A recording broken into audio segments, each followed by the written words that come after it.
প্রতিদিনের মতো আজকে রান্না শুরু করার জন্য আমি আয়োজন। তো প্রথমে আমি রসুন বেটে নিচ্ছি। এই তো আমার রসুন বাটা হওয়ার পরে রসুন উঠিয়ে নিচ্ছি। তারপর পেঁয়াজ দিয়ে দিচ্ছি। পেঁয়াজটা দিয়ে আর একটু বেটে নিব। তো আজকে রান্নাটা হবে সবগুলো মশলা বাটে নেব আর কি। সবগুলো বলতে যেগুলা আদা রসুন পেঁয়াজ এগুলো বেটে নেব, আর গুঁড়ো মশলা তো আছেই। তো এই তো পেঁয়াজ বাটা হয়ে গেল, তারপর আমি আদা দিয়ে দিলাম। এই তো আদা বেটে নিচ্ছি। তো আদা বাটা হওয়া প্রায় শেষ। তো চলে গেলাম আমার সেই কাঙ্ক্ষিত রান্না করার জন্য। এই তো এখানে কাঁঠালের বিচি, দেশি মুরগি, হলুদ গুঁড়ো, মরিচের গুঁড়ো, আদা বাটা, পেঁয়াজ বাটা, রসুন বাটা, এই সবগুলো উপকরণ একসাথে আমি নিয়ে নেব, নিয়ে নিচ্ছি।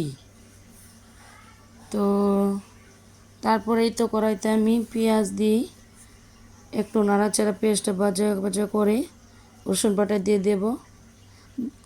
তারপর রসুনটা পেঁয়াজের সাথে একটু ভাজা ভাজা করে নেব। কিছুক্ষণ ভাজার পরও এই তো দিয়ে দিলাম পেঁয়াজ বাটা। পেঁয়াজ বাটাটাও একটু নাড়াচাড়া করে নেব। তো পেঁয়াজ রসুন একসাথে বাটা ভাজা ভাজা করার পরে এই তো আদা বাটা দিয়ে দিলাম। আদা বাটাটা দিয়ে, যাতে আগে দিয়েছি যাতে কোনো গন্ধ না আসে, কাঁচা একটা আদা পেঁয়াজ রসুন একটা গন্ধ আছে, তো একটু ভেজে নিলে আর গন্ধটা থাকে না আর কি। যার কারণে আমি আগেই দিয়ে দিচ্ছি আর কি। এই তো রসুন বাটা ভাজার পর এই তো আমি হলুদ গুঁড়ো দিয়ে দিচ্ছি, মরিচের গুঁড়ো, এই তো জিরে গুঁড়ো, লবণ পরিমাণ মতো নাড়াচাড়া করে দিচ্ছি। তো কিছুক্ষণ নাড়াচাড়া করার পরেই তো তেলটা উপরে বেশ হয়ে উঠলো। তারপর আমি মুরগির মাংসগুলো দিয়ে দিলাম। মুরগির মাংস দেওয়া শেষ। এই পর্যায়ে আমি কিছুক্ষণ কষিয়ে নিয়ে এই তো আমি কাঁঠালের বিচিগুলো দিয়ে দিচ্ছি। তো কাঁঠালের বিচিগুলো দেওয়ার পর একটু মাখা ঝাঁকা করে তারপর এই তো নাড়াচাড়া করে একটু একসাথে মিক্সড করে নেব মুরগির মাংস এবং কাঁঠালের বিচি। তারপর ডেকে একটু দিয়ে দিয়েছিলাম।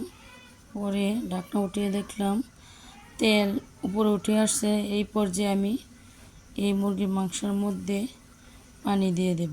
এই তো আমি পানি দিয়ে দিচ্ছি।